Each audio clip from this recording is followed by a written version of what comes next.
we are going to be talking about a story that was highlighted by one Chebet Rono, and more specifically when it comes to self-image and imagery and body confidence. Now, she says that she has been bullied ever since she was 18 years old. And her bullying was taking another level because she says, I really thank God for awareness and for my spiritual awakening because I was being body shamed when I was even 18. And it's not just even regular people, it was grown adults, including radio presenters who had something to say about her body. And I'm just like, guys, can we be serious about the things we put online?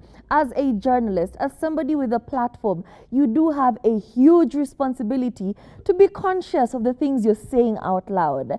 Chebet Rono, I remember when we got to know her, she started out making content on TikTok. We've seen her on radio. We've seen her journey. She's been very vulnerable with all aspects of her journey, and kudos to her. Not many people can share as objectively as she does, the good, the bad, the ups, the downs. She has been very vulnerable about her journey, and I salute you for that.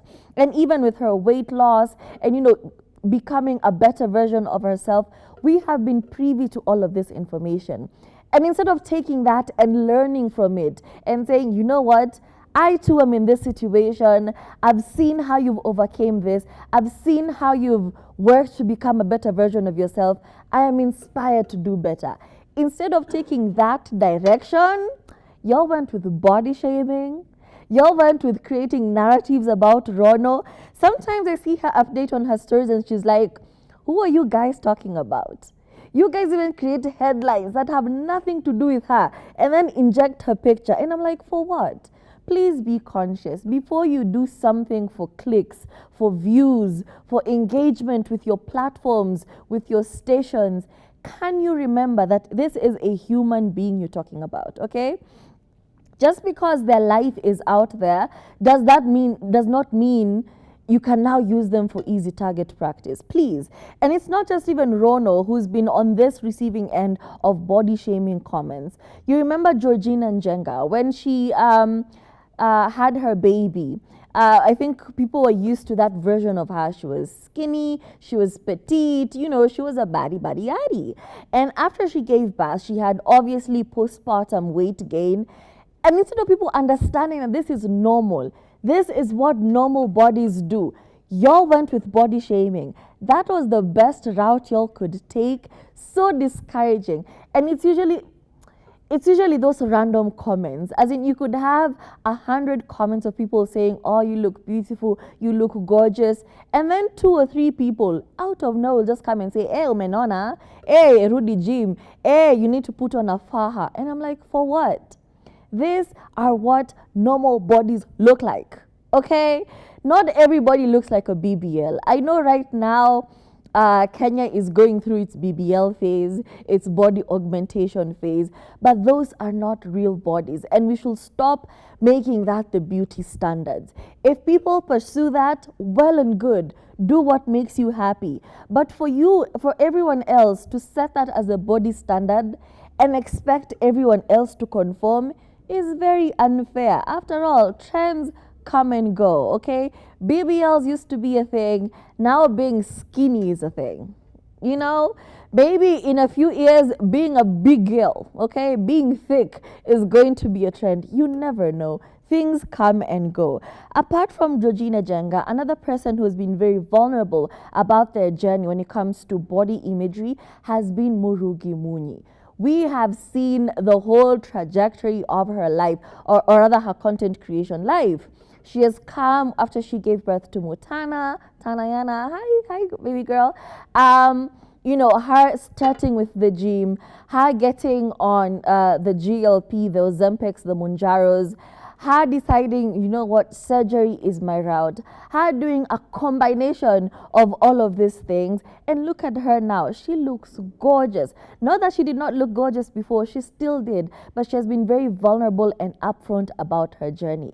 And I respect her for that, because there are so many people with, a platform like Murugi Munyi who have done these things in secret and then come out and sold pills and said, aha, if you want to get big nyash, buy these tablets. If you want to get skinny waist, buy this tea. You remember that one person who was selling slimming tea, and the whole time they're in Hollywood with a surgeon? And I'm like, why would you do that with your platform?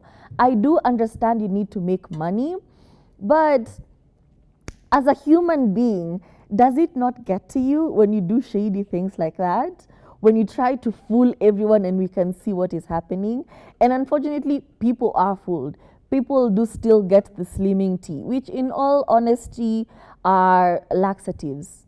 You take that skinny tea, you're one with the toilet. You in the toilet, ninyinyi, pamoja. Anything you consume is outside in liquid form. It is crazy. Please don't buy slimming teas. If you want to lose weight, do it the right way. It will take time. The results will not be instantaneous. Okay, it's going to take you a minute, but trust the process.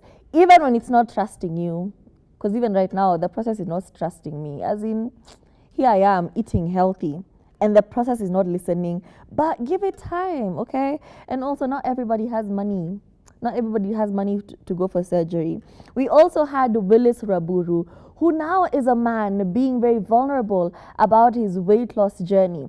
And this does not even come from, okay, first it was triggered by a health issue where, okay, I need to be in a better place for my family. Here I am with a young family. I really need to be physically fit. But on top of that, he has also shared about how, you know, he would get very weird comments regarding his weight. Even the whole big man bazoo. Where do you think that comes from? You just have to embrace things as they come to you. He did undergo a gastric bypass, and now he's looking good. He's lost the weight. I do follow him on social media. We do see the consistent going to gym with his partner. So kudos to them. But it is so heartbreaking that all of this, first of all, gets triggered by somebody's mean comment in the comment section. Here's the thing. It's social media. You have the right to remain silent. Not everything you see on social media you have to comment on. Trust me, before I posted that picture, I saw all of my 7 stomachs, okay? So it is very unnecessary for you to come to the comment section and say, ha, you have 7 stomachs. I saw, I know. This is my body. Why are you pointing it out? I live in this body. I know. Why are you triggered? Why is this something you want to talk about? So let this be a call for you to be mindful, kindly on the internet, okay?